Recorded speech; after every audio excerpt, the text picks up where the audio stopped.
उपराष्ट्रपति चुनाव यानी कि वाइस प्रेसिडेंट इलेक्शन के लिए आज पार्लियामेंट के जो कमरा नंबर 101 है उसके अंदर आज वोट डाले जाएंगे और ये वोटिंग जो होगी वो 10 बजे से लेकर शाम 5 बजे तक होगी। हालांकि अगर देखें तो राष्ट्रपति पद के लिए ये जो चुनाव हो रहे हैं, ये जो इलेक्शंस हो रहा है, ये दरअसल जगदीप धनखड़ जो वाइस प्रेसिडेंट थे उन्होंने अपनी ख़राब सेहत के कारण जो है इस्तीफ़ा दे दिया था और उसकी वजह से ये इलेक्शंस हो रहे हैं।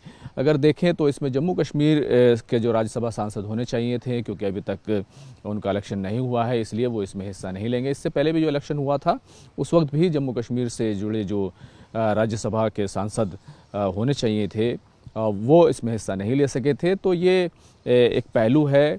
तो कुल मिलाकर आज वोटिंग होगी और देखा जाए तो एनडीए और इंडिया ब्लॉक दोनों ने ही अपनी अपनी उम्मीदें लगा रखी हैं। लेकिन अगर आंकड़ों को देखें और नंबर्स को देखें तो नंबर्स को लेकर जो है वो एनडीए के हक़ में जो है साफ़ तौर पर अक्सरियत और बहुमत जो है वो दिखाई दे रहा है और तकरीबन 425 के आसपास जो है एनडीए के पास सांसद हैं, उनके पास वोट हैं जो जिसका उनको समर्थन जो है वो मिलने वाला है।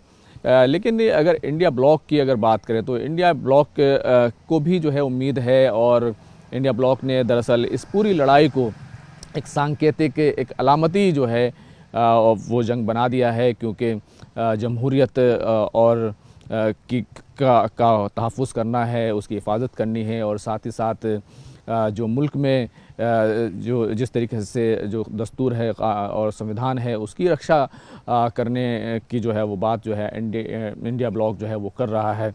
अगर देखें तो एनडीए की तरफ से जो वाइस प्रेसिडेंट ओहदे के लिए जो उम्मीदवार हैं सीपी राधाकृष्णन, वो भी साउथ से आते हैं और बी सुदर्शन रेड्डी वो भी साउथ से आते हैं। तो एक तमिलनाडु से हैं और एक तेलंगाना से हैं।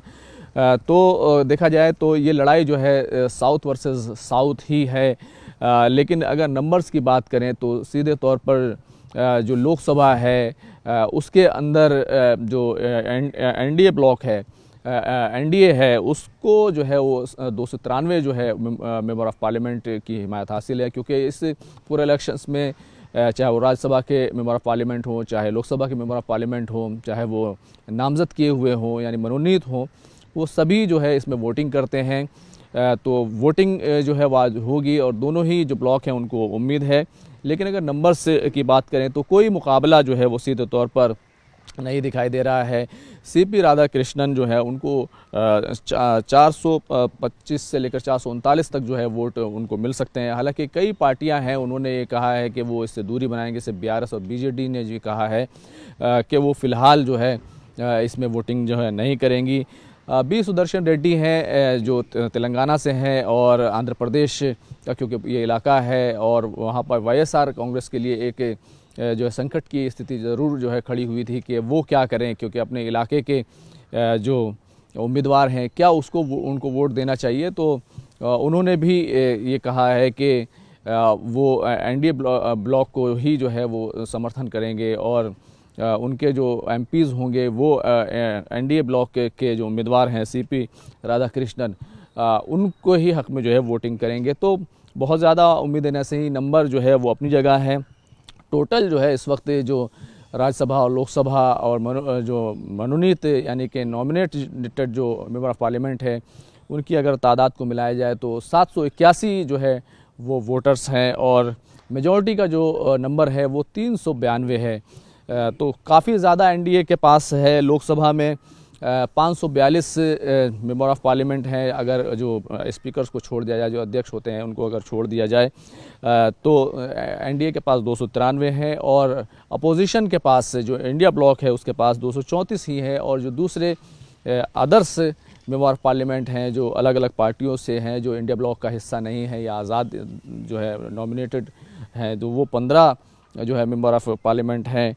राज्यसभा में फ़िलहाल जो मेंबर ऑफ पार्लियामेंट होने चाहिए 245, लेकिन अभी जो है वो 6 मेंबर ऑफ पार्लियामेंट कम है, तो 239 जो है मेंबर ऑफ पार्लियामेंट की स्ट्रेंथ है और 132 एनडीए के पास जो है वो 132 मेंबर ऑफ पार्लियामेंट है और जो अपोजिशन है उसके पास 77 हैं। जबकि जो अन्य और अदर्स में आते हैं वो 30 मेंबर ऑफ़ पार्लियामेंट हैं। हालांकि हमने कल तस्वीरें देखी थी, हनुमान बेनीवाल और चंद्रशेखर आज़ाद ऐसे मेंबर ऑफ़ पार्लियामेंट हैं। उन्होंने बी सुदर्शन रेड्डी को कल अपनी हिमायत दी थी और उनके साथ तस्वीरों में नज़र आए थे। तो कुल मिलाकर अगर देखें तो जो एनडीए ब्लॉक है वो 425 से ज़्यादा जो है सीधे तौर पर जो उसको इतने बड़े जो हिमायत हासिल है, उसके पास इतना बड़ा नंबर है।